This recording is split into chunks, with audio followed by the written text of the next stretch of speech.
Hello and welcome back to another Stay Healthy and Waste Less virtual class with me. Hi, for those of you who do not know me, my name is Anna and I'm a dietitian with Leah's Pantry. Thank you so much for everyone for supporting and tuning in our pilot this month. I had so much fun making it, and if you haven't watched it yet, please do. It's a great introduction to why reducing food waste is important and simple steps on how to start your food waste warrior journey. If you are a resident of San Mateo County, please watch the class until the end and fill out our online form so you can receive VegRx vouchers. These are used like cash, and you can buy fruits and vegetables and herbs with them at local farmers markets. A lot of farmers markets are still operating and open, so please support your local growers. These never expire, so they're good forever. After you fill out our online form, we'll mail the vouchers and also email you a voucher guide that explains how and where to use them. All right, let's head in the kitchen and get started. Most of us are at home more often, and it is likely that you are cooking more at home, which is terrific. But what's not so terrific is all the food waste that can happen. So today's theme is food scraps. The peels, the stems, the leaves. So for example, these are stems from kale. Normally they're tough and tossed. Peels from onions and garlic, these are normally tossed. Peels from sweet potatoes and carrots. Root vegetables, leaves and tops from vegetables like radishes or beets or carrots. Those are normally tossed. So my message is don't scrap these. You can use them in your cooking and they can be super tasty. So today I'll be preparing a vegetable stew with coconut milk and show you a few ways to save your scraps. I think stews are really great because and soups as well, because you can throw pretty much anything in it as long as it tastes good together.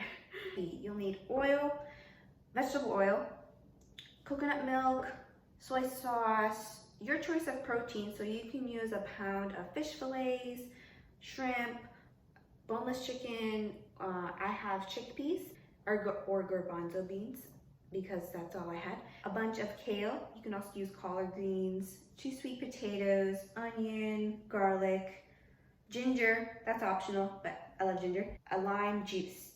I don't have lime, but I have a lemon. And chili flakes if you want, but I don't have chili flakes, so that's okay. So first, we'll prep the vegetables. I minced the garlic and ginger, diced up my onions.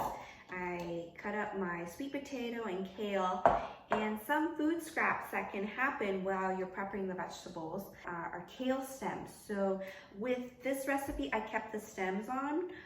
Normally, if I'm preparing a kale salad, I don't like to include the stem because it's really tough, but you can eat this part, and it's great when it's cooked. So I kept it on, so there's no reason these should be tossed. You can also saute them and put it on the side if you don't want to include them in your stew. Skins of the onion and garlic, have the tops and tails of the sweet potatoes. And I kept the skin on the sweet potatoes because it has a lot of fiber. So what I'll do with these vegetable scraps, and what you should do at home too, is you can freeze them. So what I would do is I would put all these vegetable scraps and save them in a freezer safe bag. What on earth are you doing, Anna? You can save food scraps in a freezer safe bag, freeze them, and once you collect enough, you can make vegetable stock out of it. So how do you do that? You bring a pot of water, put your vegetable scraps in, bring it up to a low boil, let it simmer for an hour, strain the vegetable scraps, and you'll have your own vegetable stock. You don't have to buy them in the grocery store anymore. So you can make this vegetable stew in a pot over the stove. I'm using an electric pot. So the first step is to heat the oil and saute the garlic and onion. One way to test if your oil is ready is if you hear a little sizzle. Ooh, that is music to my ears. Yeah. I've been sauteing these for a few minutes, fogging up my glasses. Okay, next we're gonna add the sweet potatoes and kale. Add have your coconut milk, vegetable stock. It's a store-bought, but like I said, you can make your own. If you don't have vegetable broth, you can also use water. 1 tablespoon of soy sauce. I'm gonna let it cook for about 20 minutes. So while you're waiting for the vegetables to cook, you can prep your protein of choice. So if you are using chicken, you can cut them into bite-sized pieces. Same with fish.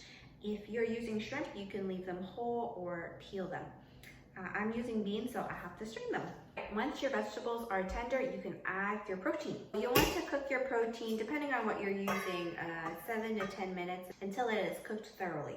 So when I was straining the chickpeas, I saved the liquid. I've been reading a little bit about what you can do with the liquid that comes in a can of cooked chickpeas. You can whip this and it'll turn into this airy foam, very similar to what can happen when you whip egg whites. You can use this to put in baked goods like muffins or meringue. Oh wow, that's so cool. It's getting so foamy. I just whipped it for just less than a minute and it's creating this kind of foamy thing. So not really a food scrap, but you can absolutely use that liquid for something. This is what is called aquafaba. It's that airy foam that can happen when you whip that liquid.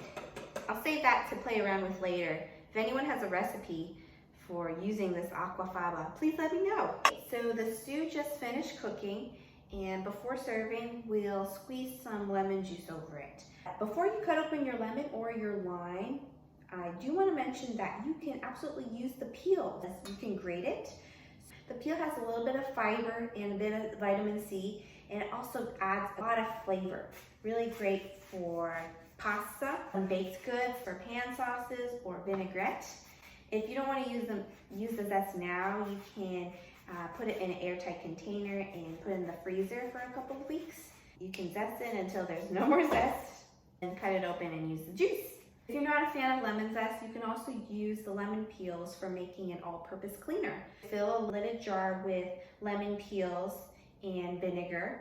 Let it sit around for a couple of weeks. Remove the peels and mix it with equal parts of water, and you'll have your own all-purpose cleaner.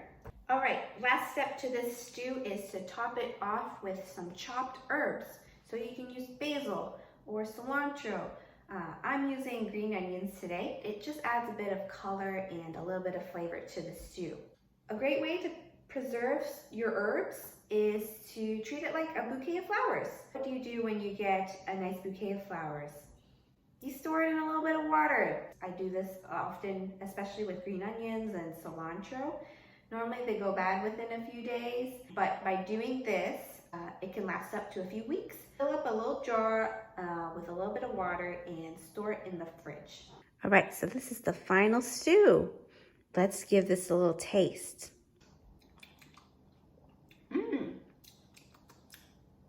I like it. Yum. So the leftovers are good in the fridge for 3 to 4 days, and in the freezer, it's good for 3 to 4 months.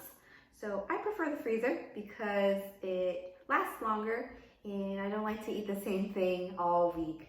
And it's great for those nights where I don't feel like cooking. So all I have to do is go in the freezer, find my veggie stew and reheat it. Tips for freezing leftovers. I encourage clear airtight containers and to label them.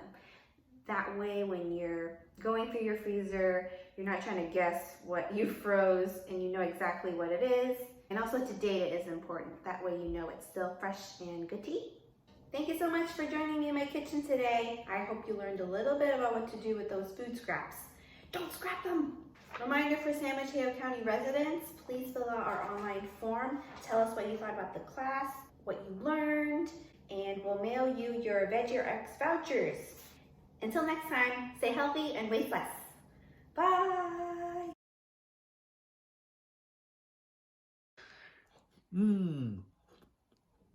Yummy.